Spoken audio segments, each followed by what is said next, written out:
Chapter 16. Come on, Chad, I need your help with something, my neighbor Red says.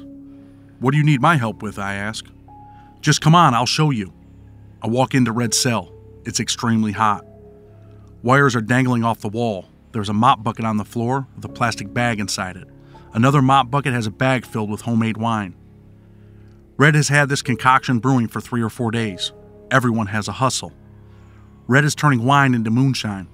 This is how he pays for his heroin addiction. Red is from North Carolina. A few years back, he was sentenced to 21 years in federal prison for being a convicted felon in possession of a hunting rifle. He is a kid of many talents. Not only does he make moonshine, or white lightning as it is called here, he also runs a makeshift tattoo parlor from his cell, a Walkman repair shop, and a greeting card factory. Every penny he earns goes into his veins. Red wants me to help him distill his wine, a job I really don't want to be involved in. Things don't look safe in his cell. Look, I'm going to wrap these wires here to the wires in the light socket, he tells me. If the electricity hits me, you gotta grab me. Hit me, just get me off the wires. The look on my face does something to him because he starts to laugh hysterically at me. For some reason, I do the same. Fuck no, I ain't doing that, I say in disbelief, incredulous that he would ask me to do such a thing. Aw man, you're one of those uppity honkies from New York. Think you can't make your own whiskey. Nah, I just ain't messing with no electric, and if your ass gets electrocuted, they ain't blaming me for killing your ass, I reply. So you're gonna let me get electrocuted, bro? Red asks, as he begins twisting the wires together with no regard to my objections. He starts laughing again. If you ain't finna get me off this electric, and I die, I get an early release, he continues. Come on, Red, I ain't with this shit, man, I say, making my way to the door. Red starts shaking. I feel instant panic well up inside me. I want to dart for the door. I am halted by another of Red's hysterical laughs. I'm just fucking with you, man. I do this shit all the time. Man, you should not be playing like that, Red. Don't trip, it's all good.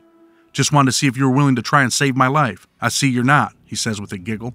Come on, I ain't messing with no electric, kid. I can see that. With friends like you, who needs enemies? We both laugh at that. What kind of friend wants his friend to get electrocuted with him, I say? One that is afraid to die alone. Man, I'd rather die like that than let one of those scumbags stab me, Red replies with a laugh. Man, I don't want to get zapped or stabbed or killed, for real, Red. Neither do I. Everything's cool. We have to cook this liquor. You gonna help me or what? The cops don't care, bro. I nod my head that I'm going to help him. Red's homemade heating element is a disassembled iron. All the plastic has been removed. The only thing left is the steel and electric cord. The cord is attached to the wires protruding from the wall. Red drops the disassembled iron into the liquid that has been brewing for days. Before long, the liquid begins to boil. A hose is attached to a plastic bag, sitting in another bucket, this one filled with ice, to catch the alcohol. The cell looks like a set from Mr. Wizard's World episode.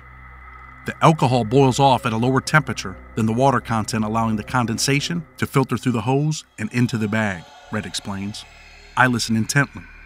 The process separates the alcohol from the liquid content, creating good old prison moonshine. The cell is hotter than a summer day in an Arizona desert. Sweat drips from my brow. Ozzy Osbourne's War Pigs blares from Red's homemade speaker. Red's cell reminds me of Booper's Uncle Bobby's party room. The party room had old rock and roll posters on the wall, an old table with cigarette scorches burnt into the wood, some chairs, and an old boombox with dried up paint all over it. The party room is where Bobby, his friends, and prostitutes would smoke cocaine base. Occasionally, they would shoot up cocaine or heroin in the party room. It was hot, filthy, and filled with lawlessness just like Red's cell. Again, I'm wondering how I got myself into this bullshit. I'm hanging out with Red, making a potion that will surely contribute to some form of violence. Hanging out with Red is simply a way to pass the time in a place filled with boredom. What's up with the ice, I ask. That stops the bag from blowing up. If the wires come off that iron, it could turn the bucket into a fireball. That's when you better run for real, Red says, laughing again. After 2 hours of talking and sweating like crazy, the process is finished. Both of us are still alive. Red takes a small plastic cup and dips it into the moonshine-filled bag. He takes a spoon and puts it on his locker. A little bit of alcohol is put on the spoon, and he lights it on fire. Blue flames dance a tango before our eyes for a minute or two. Red motions me for a high five. Do you know what that means, Chad? Nah, I respond. It means that shit is gas. These motherfuckers are gonna pay top dollar for my liquor, Red says, excitement in his voice. Alcohol quality is tested by lighting it on fire. The bluer the flame, the longer the dance, the better the quality. I can only imagine what this stuff will do to a person's insides, but that seems to be the least of people's worries around here. Nobody seems too concerned about their insides. Red's liquor sells like hotcakes. The prices vary. For half a pint, he pulls in 4 books of stamps or $20. A whole pint sells for 7 books of stamps or $35. If you're thirsty but broke, you can get a small cup for $1.50. Red caters to everyone. Within an hour, Red pulls in 300 jail dollars. Not bad for 3 days of watching a bag of liquid turn into alcohol, then processing it for a few hours in extreme heat. Red shoots 4 books of stamps in the air toward me. I catch 3 and fumble the last one. It falls to the ground. That's for helping me. 4 for helping you, and I need 4 more for the heat, and 4 your jokes on that wire, I reply. I was going to only give you 2 for being so damn scared, Red says, walking out of the door, leaving me in his cell. I know where he is going without him saying. His newly earned stamps will be going to the Serenos. Right now, they own the prison heroin market here at Big Sandy. Many men here are victims of the same addiction. They cannot get out of the infamous cycle of shooting heroin. Black tar heroin through a homemade needle is an escape from prison. It quells the pain of loneliness for a short time. Drug abuse was the road that led legions of these men through Big Sandy's doors. The addiction is its own journey with no end in sight for the addicted. Like Noki, the prospect of death does not quench the thirst. With the extreme violence on this end, I will never be able to comprehend why any of these prisoners would ever allow their judgment to be clouded with drugs. It is easy for me to recognize that I always have to be aware of my surroundings, who's who, what people are doing and saying. Life could be over in the blink of an eye if I'm caught off guard. Plenty of people will be off guard today, thanks to Red's moonshine. Others will be nodding off into a heroin daze. Danger for everyone, more for those intoxicated. Danger is looming in the distance. Red is back with a Kool-Aid smile. He knows that the venom he puts in his arm will take him out of here before long and to his temporary special place. While he cannot escape the razor wire physically, black tar allows him to do so in his mind. You don't want to watch me do this shit, do you, Red asks? I don't give a fuck. I am interested in knowing how he is going to intravenously contaminate his body. As expected, Red has a homemade device that looks like the needle Jamie Foxx used in the Ray Charles movie. Even prison cannot stop people from dancing with the opiate devil. Red's prison-style syringe is easy to make. It's cobbled from needles stolen from the medical department, smuggled in from cops, visitors, or through the mail. Points for the needle sell for 2 books of stamps. Once a prisoner has a point, they cut an ink pen in half using dental floss as a saw. The tip of the pen is melted around the needle. Once that's done, a bladder is needed. That is usually made from a milk bag's nipple attached to the other end of the pen. All of this is held together by a rubber band. Prisoners are innovative people. They have to be. My eyes are focused on Red. The whole situation has me in curiosity's grip. Come on, man, you gotta stare at me, bro? Red asks. I just want to see how this shit works, Red. You're gonna fuck up my high, man. Shut the fuck up, just do what you gotta do. With that, Red squeezes the bladder, lighting his veins on fire with pleasure. In a short time, he will no longer be here. His escape is imminent, but he'll be back. He pulls the binky out of his arm and licks the blood spot, bopping his head ironically to Leonard Skinner's song, Needle in a Spoon. I watch his eyes grow heavy as the music plays.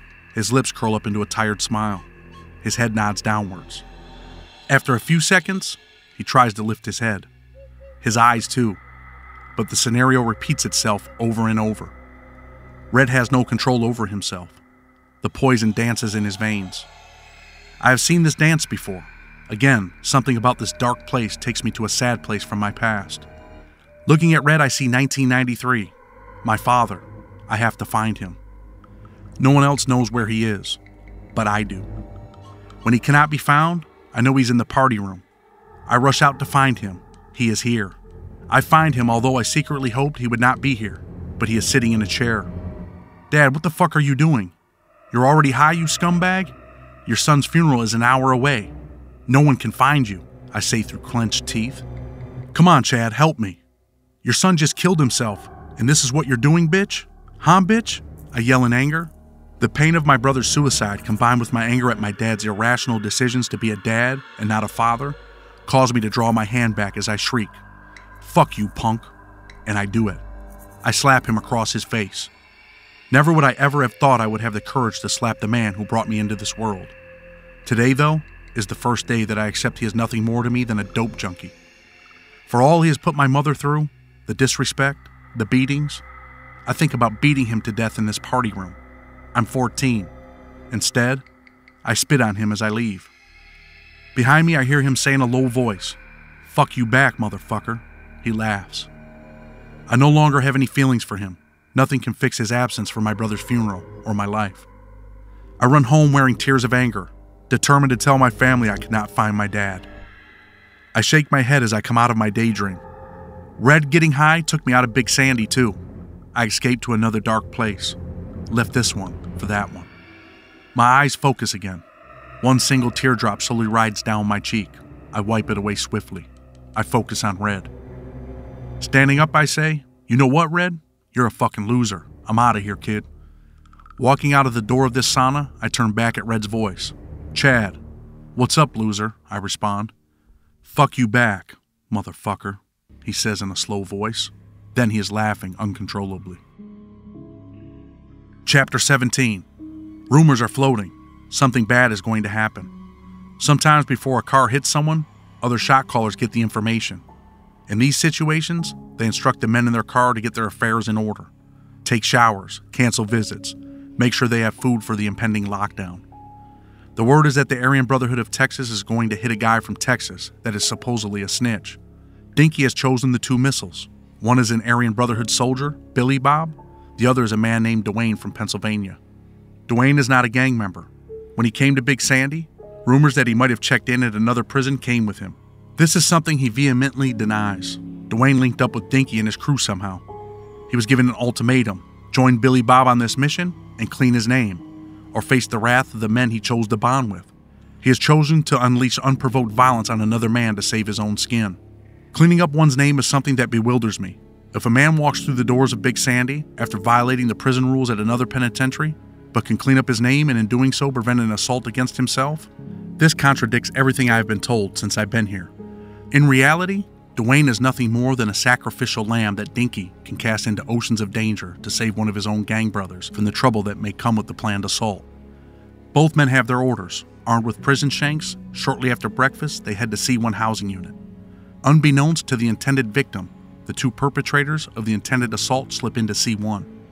Another Aryan Brotherhood of Texas gang member points out the prey as he strolls down the catwalk, his long hair flapping with each step. Dwayne meets the victim head-on. Billy Bob comes up behind him, slashing downward. The tip of his homemade knife punctures his mark's back. As soon as he is hit, the mark dashes towards the officer's station. To his dismay, the officer is not there. The officer is inaccessible. He's in the unit team area using the bathroom. The mark turns, his back to the office doors. His hands are up now. He positions himself in a boxer's stance.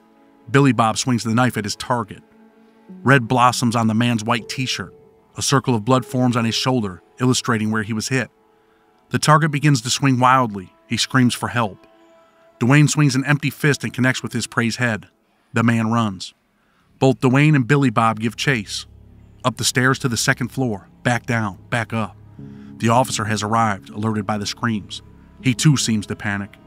He hits the deuces on his handheld radio. Dwayne wraps his arms around the patsy and Billy Bob closes in.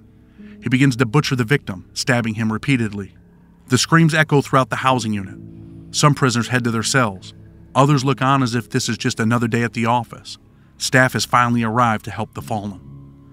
Billy Bob is tackled to the ground. Dwayne's arms are peeled off the wounded man. Both are handcuffed. Prisoners are ordered to their cells. Medical staff arrive with the stretcher to take the long-haired man to the hospital. The prison is locked down only long enough to clean up the blood. Normal operations resume in no time. Within 10 days, Billy Bob and Dwayne are back on the compound.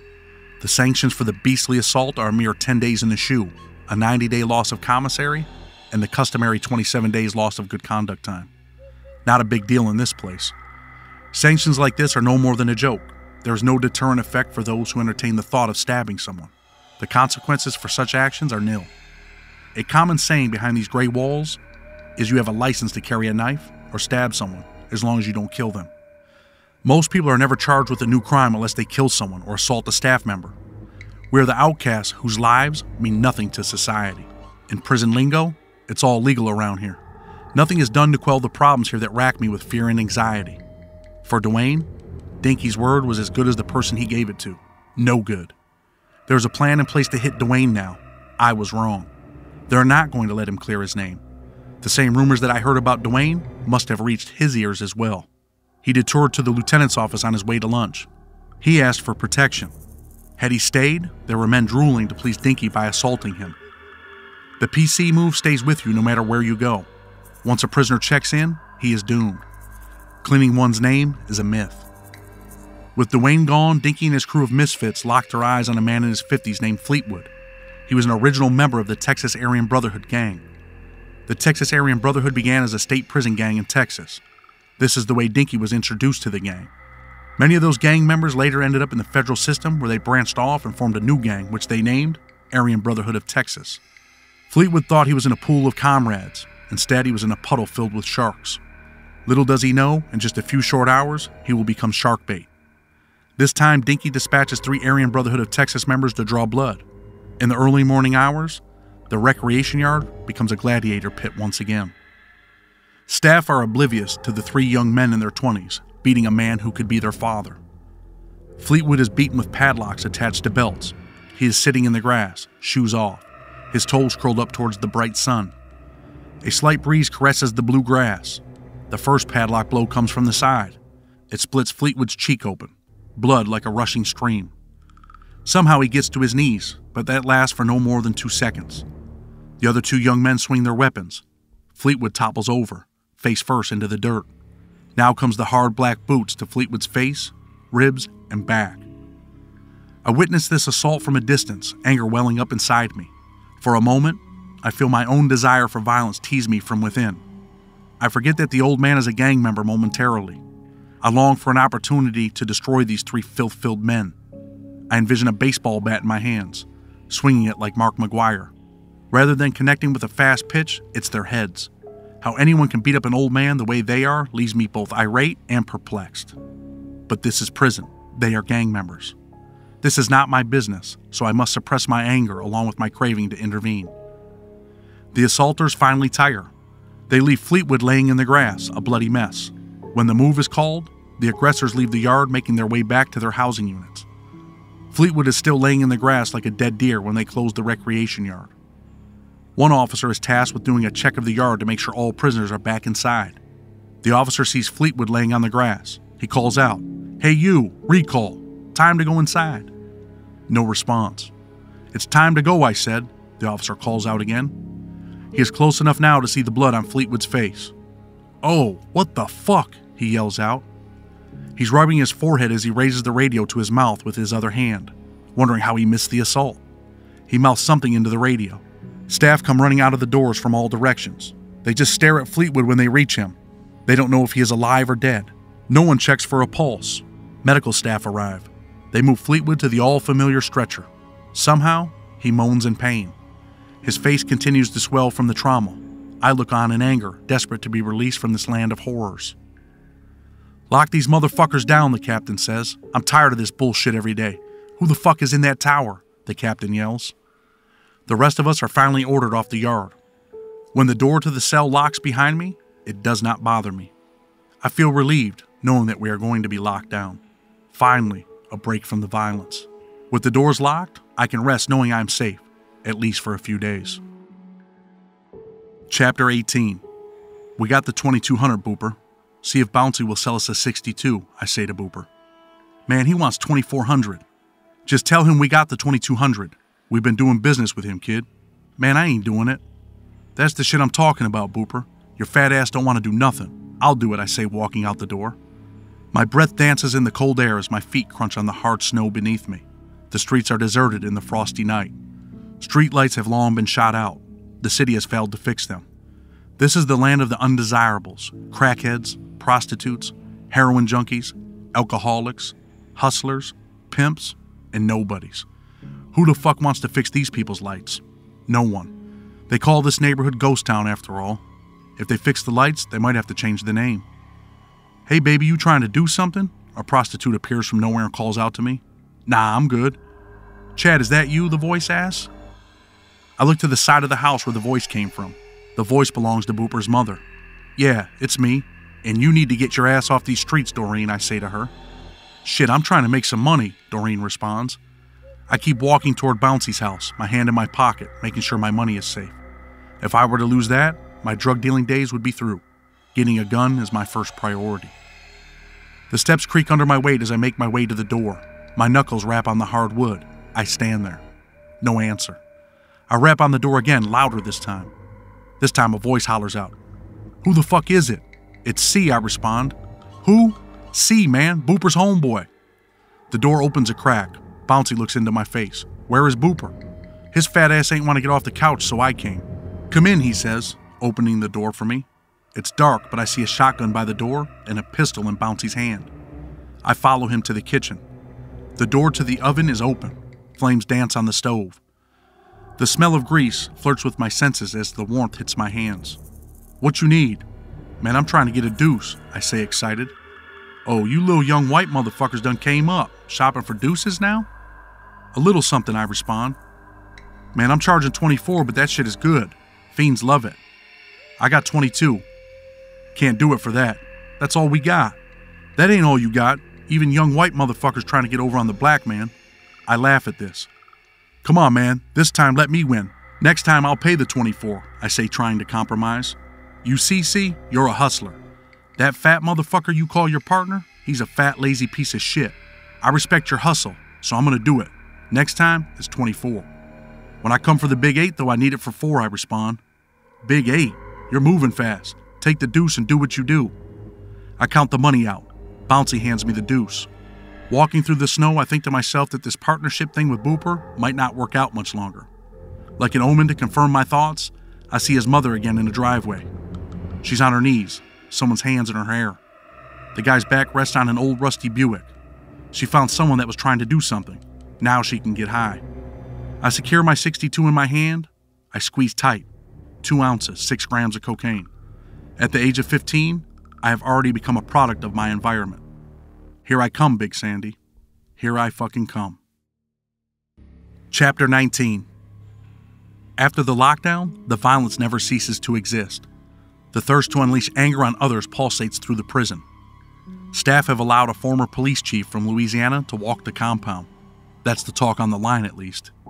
It is alleged that he found himself on the other side of the law for violating the civil rights of the people he arrested. Part of the intake process is an interview with the prison's captain. The captain decides if a prisoner is safe to walk the compound. Safe? No one is safe to walk the line on this compound. Not me, not other prisoners, not staff. This guy is literally a lone zebra among lions.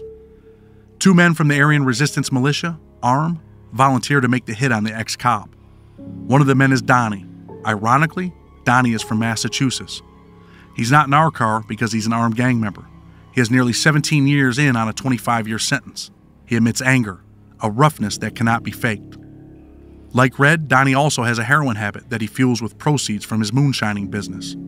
He looks like an old Viking, short, stocky, long graying goatee. Although a little older looking, Donnie is tough as nails. He could have been a commanding officer in any of the several branches of our military. Instead, he is a loyal soldier to a prison gang. When the beating was over, the ex-cop was still alive. Barely.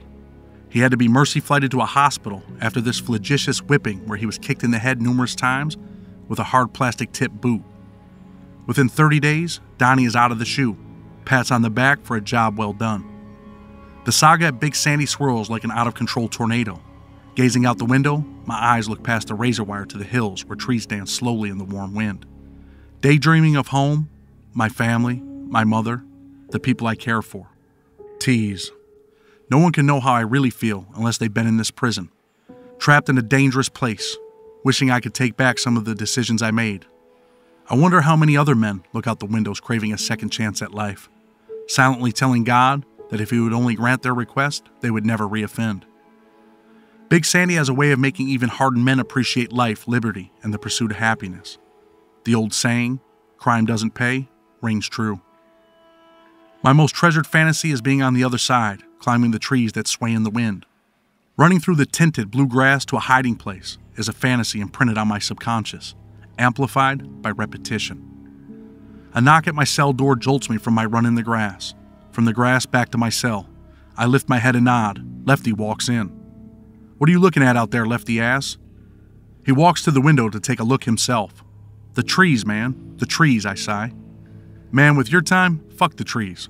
It's just gonna fuck you up looking out there. You have to accept this as your life for now, Chad. I know, but I like looking out there. Do what you want, but my advice is, fuck the trees, fuck the grass, fuck the world, Lefty says. He laughs. You didn't come in here to tell me about the trees, right?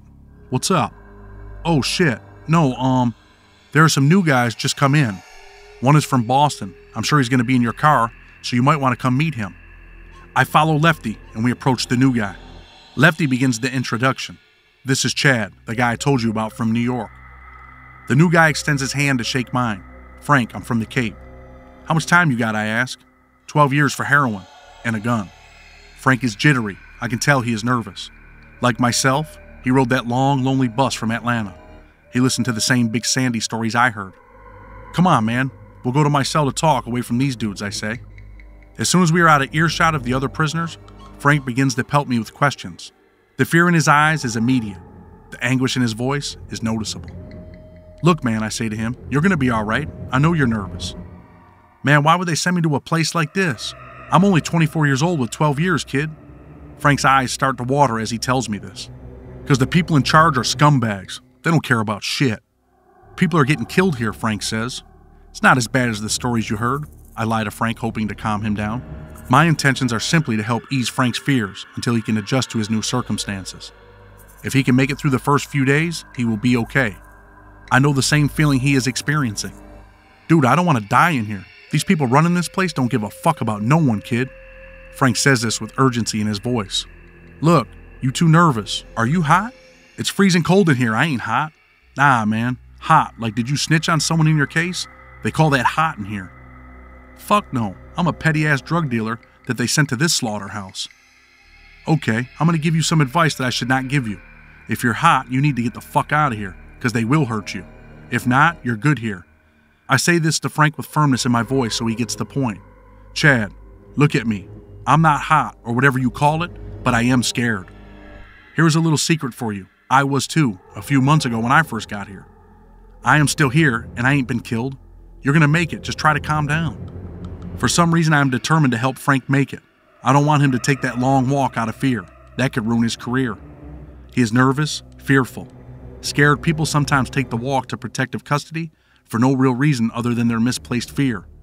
People don't understand that making that choice only makes their stay in prison harder. The call for chow echoes throughout the unit. When I reach Frank's cell, he's laying in his bunk staring at the ceiling. He tells me that he does not want to go to chow. He has to be hungry after the trip. My urging him to join me does little. He protests, telling me that he's tired and not hungry. His fear of being here, of meeting more felons, prevents him from eating. Steve sees me as I enter the chow hall and waves me toward him. Hey, you got a new guy from Boston over there, he asks. I can tell he is wondering why the new guy is not with me. Yeah, his name is Frank. He's from the Cape. Oh yeah? Where is he? Steve asks with a smile. He didn't come to chow. Said he wasn't hungry. Wanted to shower and relax. I can tell Steve is pissed off, although he pretends that he isn't. He thinks everyone should worship him. Those who don't should be brutalized. At least that is what I think Steve thinks. I dislike Steve more and more with every passing day. Steve tells me to tell Frank to make sure he is at breakfast to meet all of the homeboys. I agree. I wonder if Frank will still be there when I get back to deliver the message from the puppeteer. If you are from New York or Massachusetts, there really is no choice when it comes to the car. You're either riding or you're getting a plane ticket out of here purchased with force. The car won't necessarily stab you, but Steve will send 3 or 4 guys to kick the daylights out of you. Like most things behind these walls, it's better to take the best of the bad options. Joining the car willingly is much easier.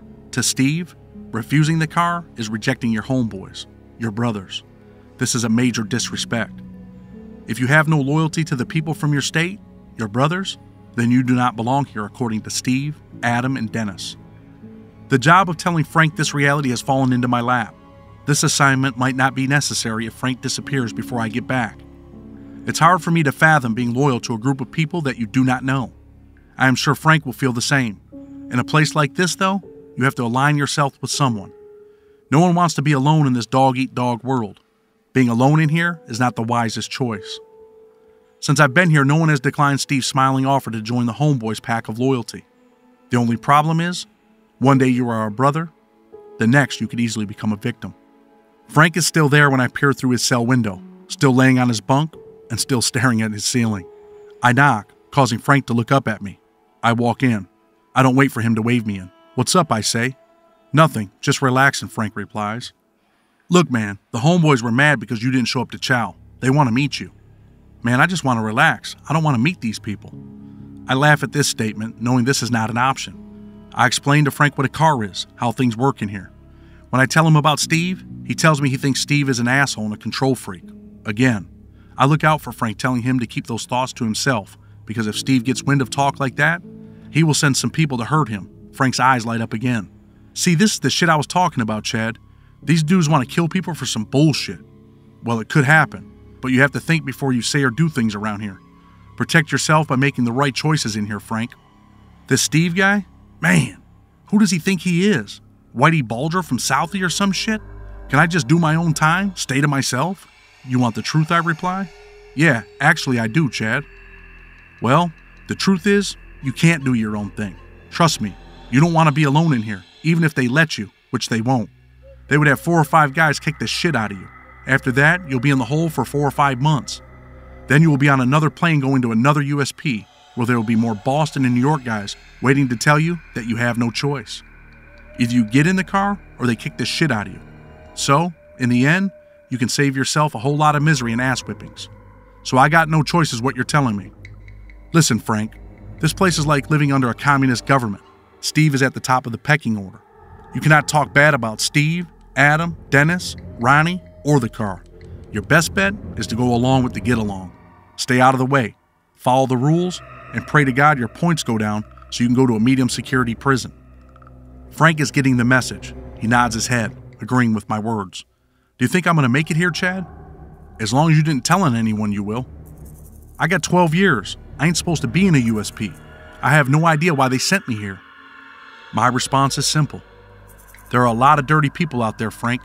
No one cares about where they send you. If you live or die, no one gives a shit. Why? Because they go home every night to their family. If a bed is open in Big Sandy when your number comes up, that's where you're going, kid. This system sucks, and we are swept up in it. It's near to lock-in time. I shake hands with Frank and prompt him to try and get some sleep. I tell him to make sure he is up for breakfast in the morning, fulfilling my obligation to Steve. Tonight will not be an easy night for Frank, but I think he will make it. As I lay in my bunk, I find that my night too is difficult. Mental exhaustion has set in from dealing with Frank. Usually when the lock is in place for the evening, the stress subsides. You can relax to a certain extent then. And here with Mr. Young as my cellmate, I know I am safe. One more day down on my 40-year sentence. Big Sandy has a way of draining its inhabitants, mentally, emotionally, and physically. Only God can hear my cries. My heart aches for just one more chance at life. Just one more chance at freedom. Every rising sun comes with the perplexity of wondering if I can make it through another day. With so little hope of ever being out there again, ever finding true happiness, I fiddle briefly with thoughts of suicide. This is my never-ending nightmare. There is no escape. When the sun rises, my daily hurdles transcend limits that seem as though they are impossible to overcome. Chapter 20. The U.S. prison population was 1.5 million prisoners at year-end 2017, and the population of jail inmates in the U.S. was 745,000 mid-2017. There were 1.3 million prisoners under state jurisdiction and 180,000 under federal jurisdiction. From the end of 2016 to the end of 2017, the number of prisoners under federal jurisdiction dropped by 6,100, down 3%, while the number of prisoners under state jurisdiction fell by 21,600, down 1%. By citizenship status, non-citizens made up roughly the same portion of the U.S. prison population, 7.61%.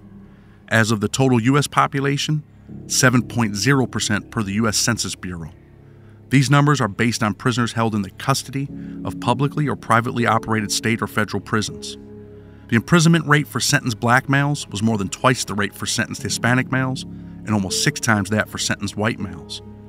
12,336 per 100,000 black males compared to 1,054 per 100,000 Hispanic males, and 347 per 100,000 white males. At the end of fiscal year 2017, nearly half of all federal prisoners were serving a sentence for drug trafficking. While the numbers are falling, many federal prisons are still overcrowded. With overcrowding comes agitation. With agitation, violence. Most of the violence is relegated to U.S. penitentiaries, maximum security prisons like USP Big Sandy, which house mostly high-security offenders. USP Florence, located in Colorado, saw a massive riot between white and black prisoners on April 20, 2008. Some white supremacist convicts were celebrating the birthday of Adolf Hitler with prison-made moonshine out on the recreation yard. At some point, the white outlaws began yelling racial epithets at black prisoners. The white supremacists armed themselves with rocks, prison shanks, and other improvised weapons. A battle between both races ensued. It involved over 200 prisoners and lasted more than 30 minutes.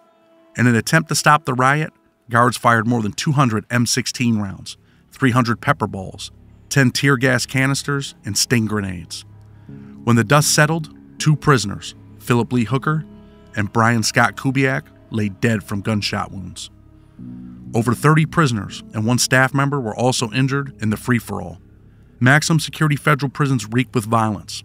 Soon after the riot, Sarah Devley, the warden at Florence, received an Excellence in Prison Management Award.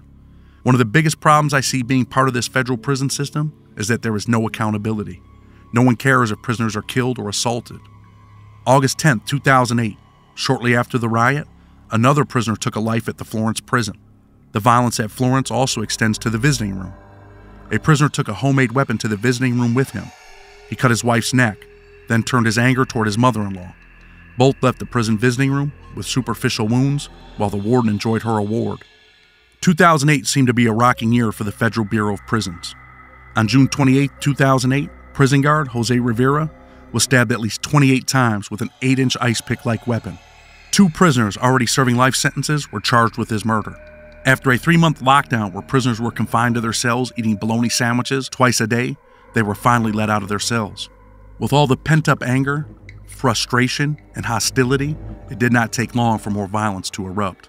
Over a dozen prisoners were stabbed and the prison was plagued by numerous fights. The prison was placed on lockdown again. In 2017, there were 57 prisoner-on-staff assaults at USP Atwater. These included physical attacks with fists, food trays, and spitting or throwing urine on guards. More than half of those assaults took place in the Special Housing Unit. Not long after Rivera's murder, stab-proof vests were issued to staff. Prisoners like me must find ways to protect our vital organs on our own. USP Pollock in Louisiana is another prison rife with violence. In April 2007, Tyrone Johnson and Derek Sparks were both murdered, stabbed with prison shanks. Not only was Pollock the leader in prisoner-on-prisoner murders in 2007, but nothing good ever happens there. A few months after the Johnson and Sparks murders, 2 more prisoners were stabbed in the stomach. With Thanksgiving right around the corner in November 2007, 2 more prisoners left this cold world with toe tags on. William Bullock and Donald Till, murdered by other prisoners. Peter Avalos Gutierrez went to meet his maker in January 2008 at the age of 55 after being stabbed to death with a menacing shank. In Texas, Gabriel N. Roan was stabbed to death at USP Beaumont, also known as Bloody Beaumont. During the battle, a guard received 13 puncture wounds. There is a guard shortage problem in the Federal Bureau of Prisons. Wherever the maximum security prisons are, there is also death. The great state of West Virginia is not exempt from prisoner-on-prisoner murders. In April 2018, 48-year-old Ian Thorne was killed during a physical altercation at USP Hazleton. Demario Porter, like Thorne, was killed the same way 5 months later. This has been going on for years. In February 2015, another prisoner met his fate at the prison when he was stabbed in the stomach. In 2016, prosecutors brought charges against a prisoner after he wrapped his hands around another prisoner's throat and strangled him to death. USP Hazleton, a place known for death and destruction, saw its most famous murder when former Irish mob boss James Whitey Bulger was viciously beat to death by at least 2 younger prisoners at the age of 89. Bulger had only been at the prison for a matter of hours. He was transferred from another prison in Florida after misconduct with staff allegations. Whitey Bulger was a high-publicity con known as a snitch. Despite all of this, Whitey was sent to a prison known for murder. The minute he was designated to USP Hazleton, his death warrant was signed. Because Federal Bureau of Prison staff lack accountability, Staff allow prisoners to be led off to gallows of another sort. Knives, shanks, steel pipes, fists, and feet. All tools used to send victims to the afterlife. Every day is just another day in the federal prison system. USP Big Sandy, what have you for me?